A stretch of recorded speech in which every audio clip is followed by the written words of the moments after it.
God is so good, why doesn't he just stop all the evil before it even starts?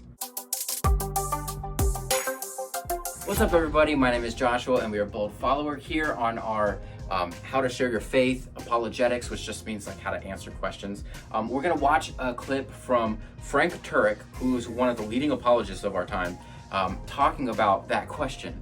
A lot of people come up to you and say, hey, look, if God is so good, why didn't he stop XYZ bad thing from happening? So let's check out what Frank Turek says about that, and then we'll come back and chat. A few years ago, and an atheist, I knew there was a militant atheist in the audience because he sat there the entire 2-hour presentation like this. He didn't crack a smile once, and I had some pretty good jokes in there. In any event, I knew he was going to have a question as soon as I went to questions. So I said, "Are there any questions?" He raised his hand. I said, "Yes, sir." He said, "If there is a good God, why doesn't he stop all the evil in the world?" I said, "Sir, that is an excellent question. Maybe because if he did, he might start with you or me, because we do evil every day. Whenever we think about evil, we never think of ourselves, do we? We always think of somebody else doing it. Well, if God wanted to stop evil, he might start with you and me." Well, that's a great answer. And honestly, the simple reason that we say things like that is, well, we've all fallen short of the glory of God. It says that we're all sinners. There's none righteous, no, not one. We all deserve the penalty for sin. So this actually is the reason why a lot of people misunderstood exactly what Jesus came the first time for. Essentially, a lot of the people who were in Judaism believed when Jesus first came that he should have came as a conquering king. They wanted him to come because there's all these prophecies of Jesus coming and bringing judgment, right? Why don't you just judge all the evil and end it and stop it?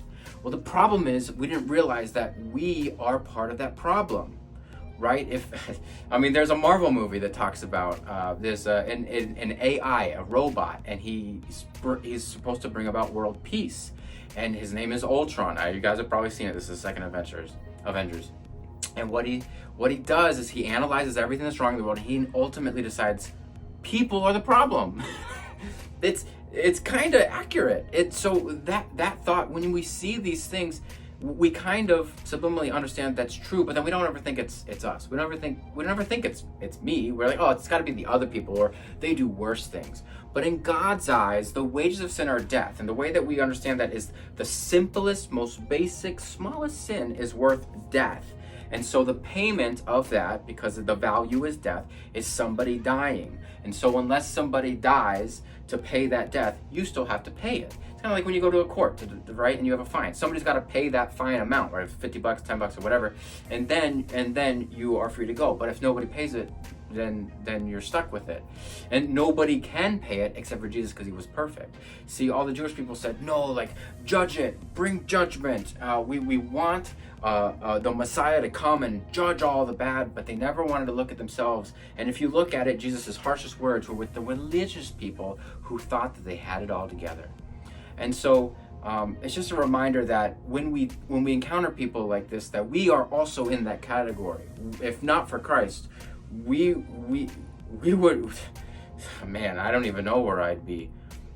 We need his salvation. We're in the same spot.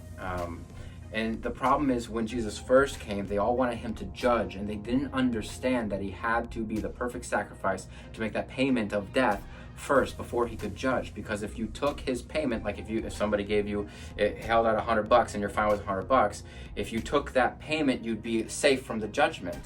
He's holding his arms out saying, hey, listen, I paid the cost. If you want to take what I paid, take that and then put it towards your debt, and it's paid. But they didn't understand that. They wanted him to come in judgment. If he came the first time in judgment, no one would be saved, because nobody's perfect. And if you look through all the laws and the rules and all that, the animal sacrifices and all the different rules and regulations in the Old Testament, none of those actually got rid of sin. They just kind of pushed it off and pushed it off. It wasn't until Jesus came that he was the one sacrifice once and for all. There are no more sacrifices, which is also why there were no more sacrifices in the temple after Jesus and some other things. So anyway, if anybody comes to you and asks the question of why doesn't God get rid of all the evil, the true answer is, if he did that right now in this moment, he would get rid of that person too, and honestly everybody.